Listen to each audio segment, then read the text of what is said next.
샬롬, 오늘은 7월 8일 수요일 아침입니다. 오늘도 지극히 높으신 하나님의 아들 예수님께 감사와 영광을 올려드립니다. 오늘 하루를 통하여 하나님께서 어떻게 큰 일 행하실지를 기대하는 복된 날이 되시기를 소원합니다. 먼저 찬송가 한 곡 부르겠습니다. 새 찬송가 304장 그 크신 하나님의 사랑.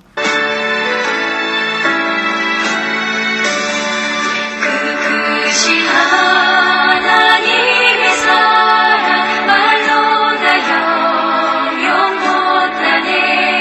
저 높고 높은 별을 넘어 이 낮고 낮은 땅 위에 죄범한 영혼 구하여 그 아들 보내사 화목제물 삼으시고 죄 용서하셨네.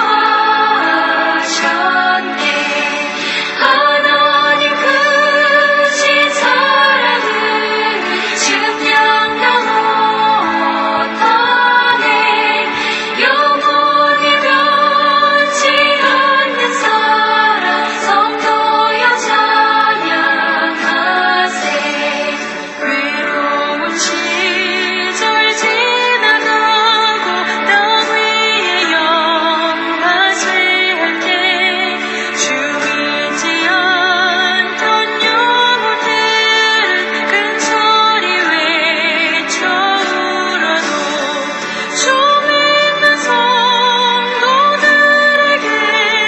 그 사랑 베푸사 우리의 죄 사했으니 그 은혜 잊을까.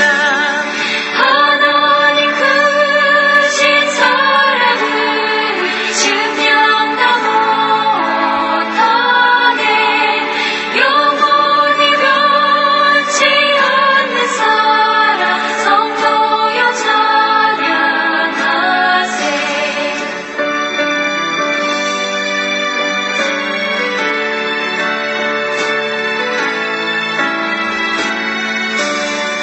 하늘을 두루마리 삼고 바다를 먼물 삼아도 한없는 하나님의 사랑 다 기록할 수 없겠네. 하나님의 크신 사랑 그 어찌 닿았을까. 저 하늘 높이 쌓아도 채우지 못하리. 하나님 크신 사랑은 증명도 못하네. 영원히 변치 않는 사랑 성도여 찬양하세. 오늘 합심기도 제목은 첫째, 오늘도 나의 삶 속에서 하나님께서 큰일 행하심을 목격하는 삶이 되게 해달라고, 두 번째는 우리 공동체 지체들의 강건함을 위해서, 그리고 돌아오는 주일에 있을 사도행전 성경 퀴즈를 위하여, 또 마지막으로는 코로나 바이러스가 재확산되는 것을 막아주시고 내 몸에서 바이러스를 이길 능력을 허락해달라고.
오늘 함께 묵상할 말씀은 마가복음 5장 1절로 20절 말씀입니다. 1절 예수께서 바다 건너편 고라사인의 지방에 이르러 배에서 나오심에 곧 더러운 귀신 들린 사람이 무덤 사이에서 나와 예수를 만나니라.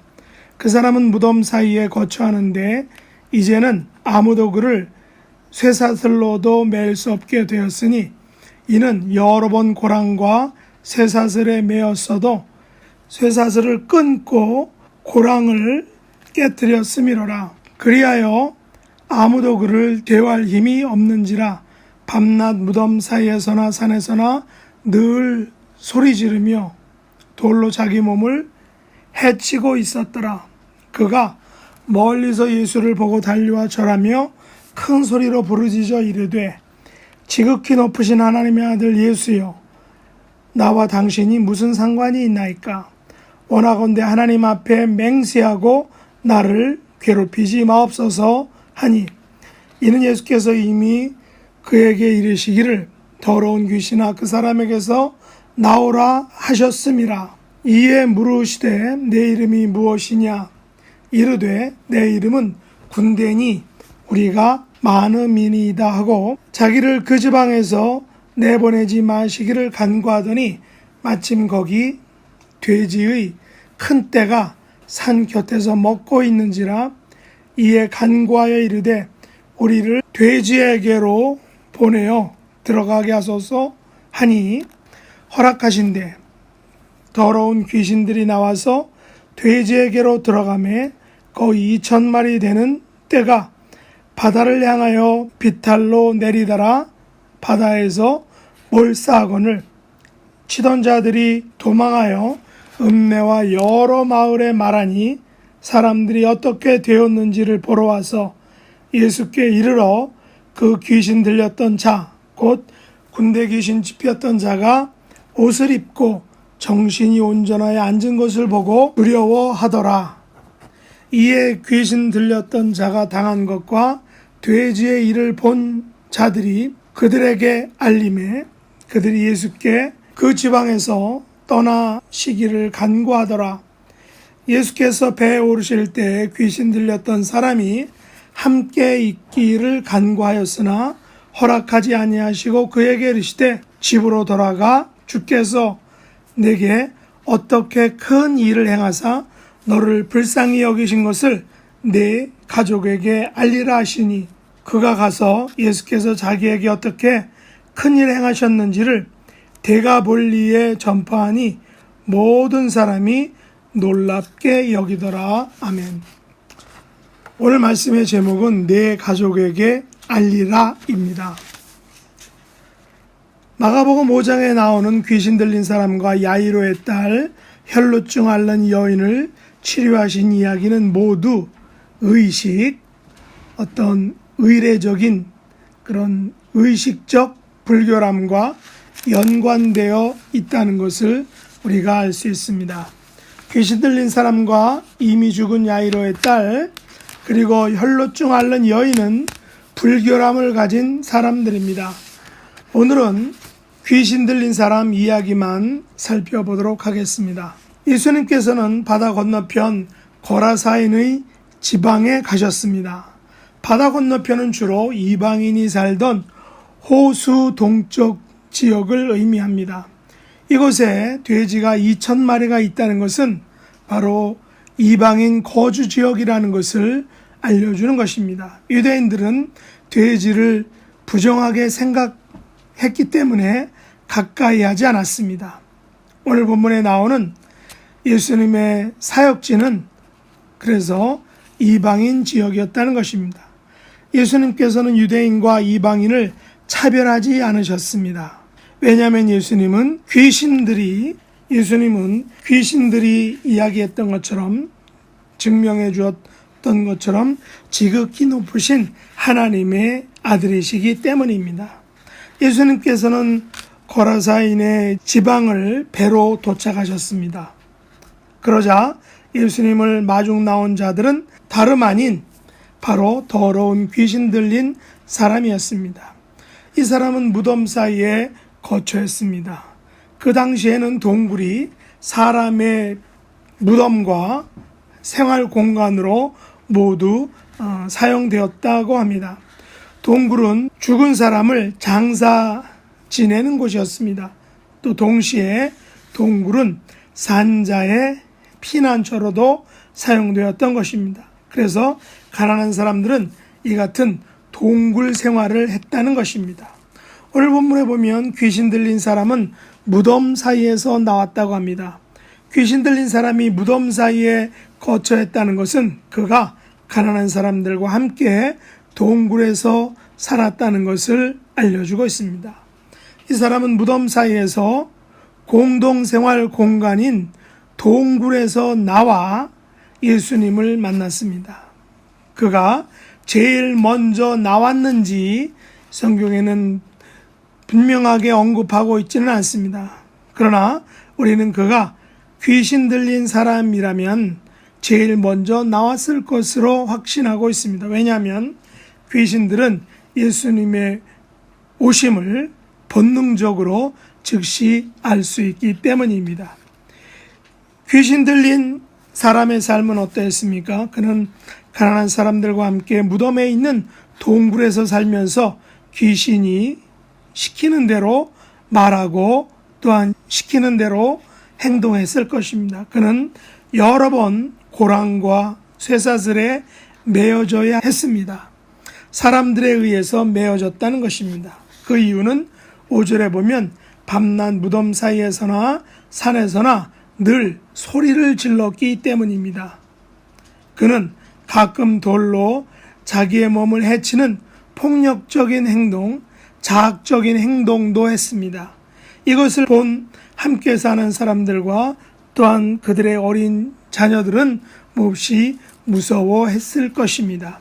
저도 어린 시절 아마 학교 가기 전인지 아니면 1학년 때인지 확실한 기억이 없지만 방학을 맞아서 할머니와 함께 고향 용인집에서 당시 고모님께서 초등학교 선생님으로 계셨던 백암이라는 용인에서 떨어진 곳에 갔다가 다시 집으로 오는데 버스 안에서 한쪽 손을 잃은 상해용사 분이 소란을 피우는 것을 보고는 너무 놀라서 제가 버스에서 내리자고 할머니에게 쫄랐던 기억이 어렴풋이 납니다.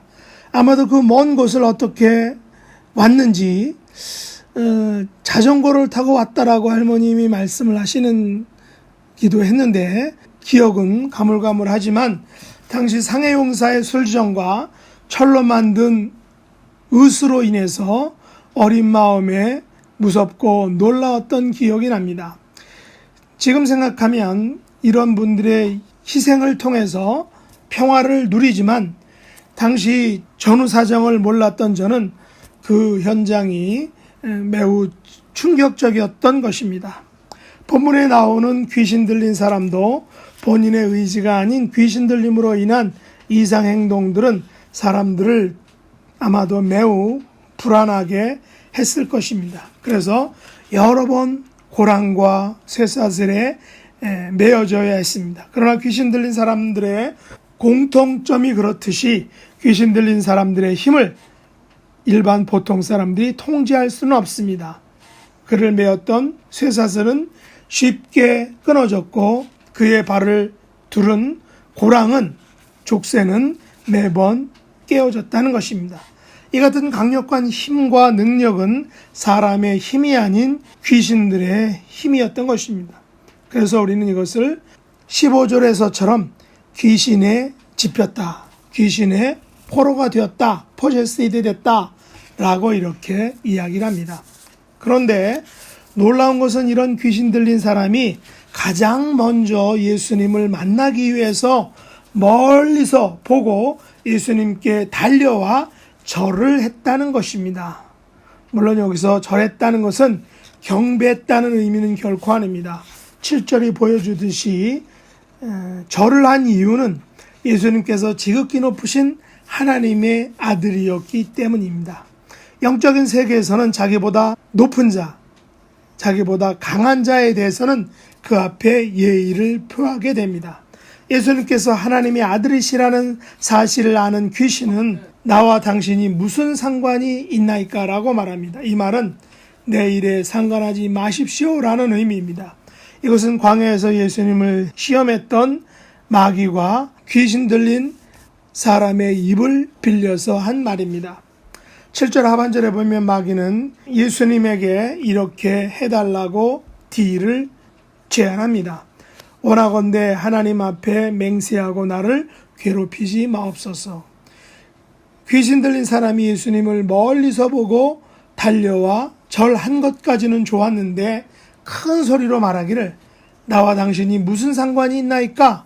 원하건대 하나님 앞에 맹세하고 나를 괴롭히지 마옵소서라고 한 것은 예수님께 대한 도전이며 반항이었습니다. 왜냐하면 예수님께서 이미 그에게 더러운 귀신아 그 사람에게서 나오라 라고 명령하셨기 때문이라는 것입니다. 예수님께서는 멀리서 보고 달려와 절하며 큰 소리로 말하는 이 마귀의 말과 행동에 대해서 단호하게 말씀하셨습니다. 분명하게 명령하셨습니다. 더러운 귀신아 그 사람에게서 나와라. 이 명령은 지극히 높으신 하나님의 아들이신 예수님께서 가지신 권세입니다. 그리고 예수님께서 저와 여러분에게 위임하신 명령과 권세이기도 합니다. 그래서 한국교회나 미국교회나 중국교회나 할 것 없이 복음이 활발하게 전파되던 초창기에는 이 같은 귀신을 쫓아내는 축사사역이 매우 활발하게 왕성하게 일어났던 것을 기억합니다.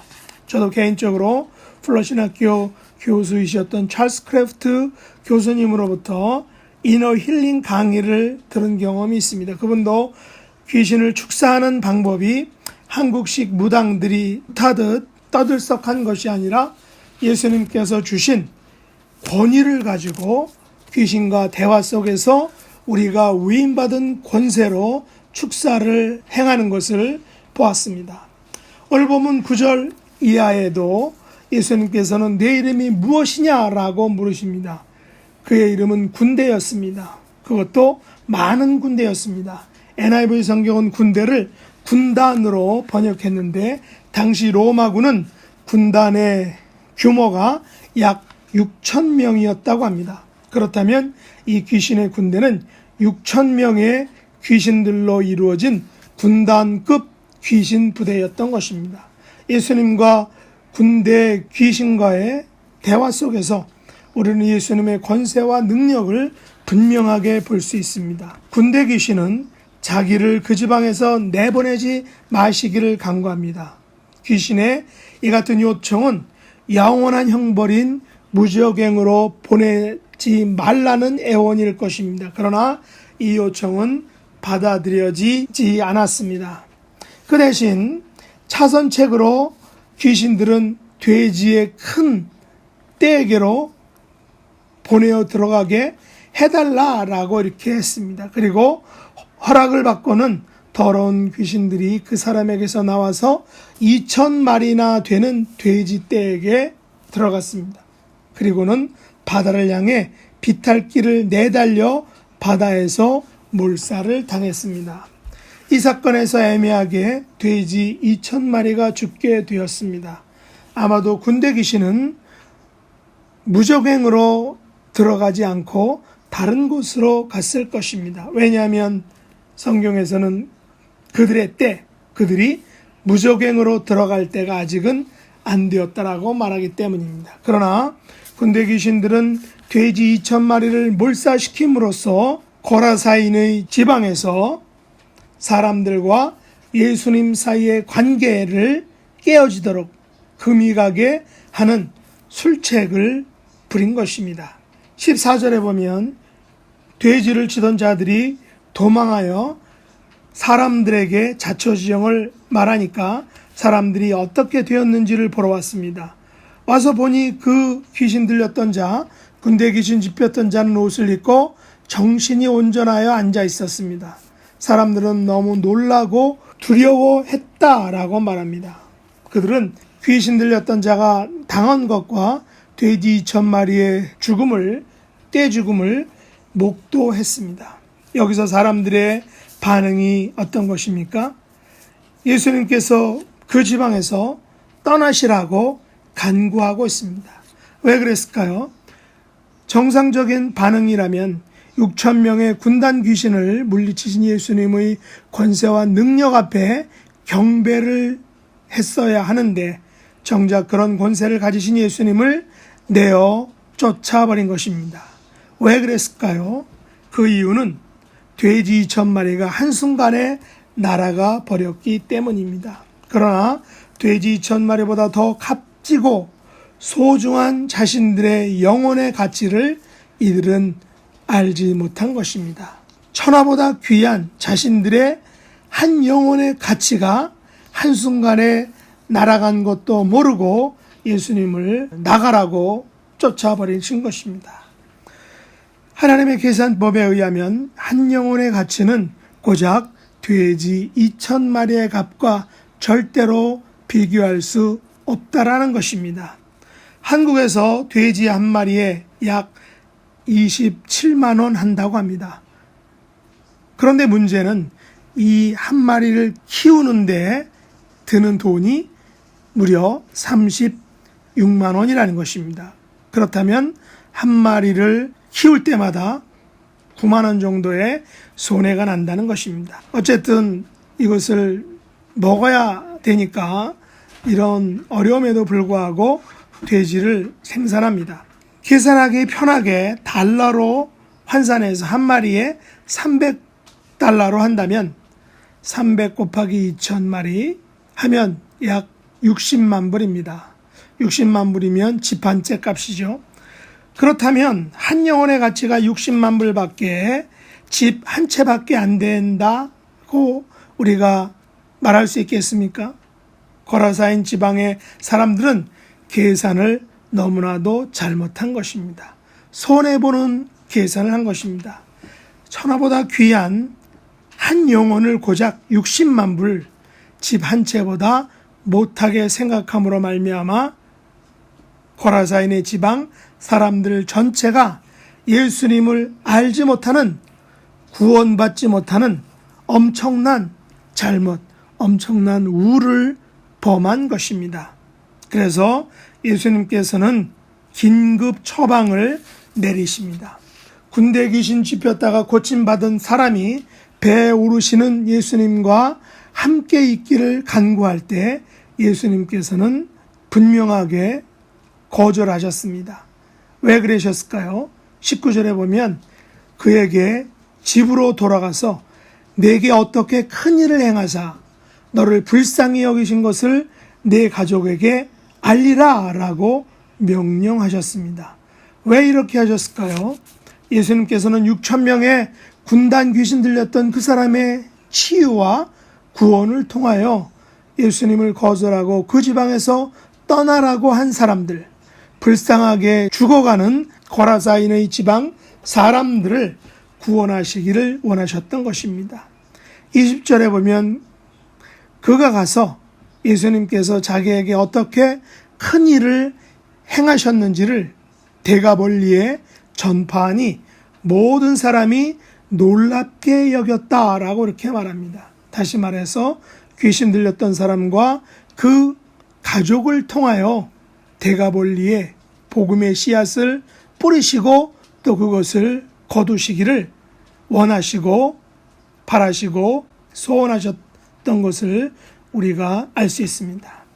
오늘 우리는 예수님으로부터 큰 일을 행하심을 맛보았습니다. 우리를 불쌍히 여기신 것을 우리가 경험했습니다. 그렇다면 과연 우리의 가족들에게 그리고 우리가 살고 있는 지역과 나라 사람들에게 그것을 이 사람처럼 귀신 들렸다가 고침받은 이 사람이 가서 가족에게 말하고 대가볼리 사람들에게 말했던 것처럼 우리도 오늘날 이것을 증거하고 있는지 오늘 말씀을 통해서 반성하며 묵상할 수 있기를 예수님의 이름으로 축복합니다. 기도하겠습니다. 하나님 아버지, 예수님께서는 이방인이 살고 있는 고라산의 지방에 들어가셨습니다. 거기서 6천 명의 군단 귀신 들린 사람을 고치심으로 그 사람과 그 가족을 통하여 대가벌리 사람들을 구원하시기를 원하셨습니다. 오늘날 군대 귀신 들렸던 사람이 구원받은 것처럼 동일한 구원을 받은 우리는 우리에게 일어난 큰 일을 행하신 것을 가족과 지역 사람들에게 증거하는 삶을 살고 있는지 반성하기를 원합니다. 돼지 2,000마리의 값보다 60만 불의 값보다 집 한 채 가격보다 더 값지고 존귀한 한 영혼의 가치를 깨닫는 저희들이 될 수 있도록 은혜 베풀어 주시옵소서. 예수님의 이름으로 간절히 기도드립니다. 아멘. 하늘에 계신 우리 아버지여, 이름이 거룩히 여김을 받으시오며 나라의 임하옵시며 뜻이 하늘에서 이룬 것 같이 땅에서도 이루어지이다. 오늘날 우리에게 일용할 양식을 주옵시고 우리가 우리에게 죄 지은 자를 사하여 준 것 같이 우리 죄를 사하여 주옵시고 우리를 시험에 들게 하지 마옵시고 다만 악에서 구하옵소서. 대개 나라와 권세와 영광이 아버지께 영원히 싸움나이다. 아멘.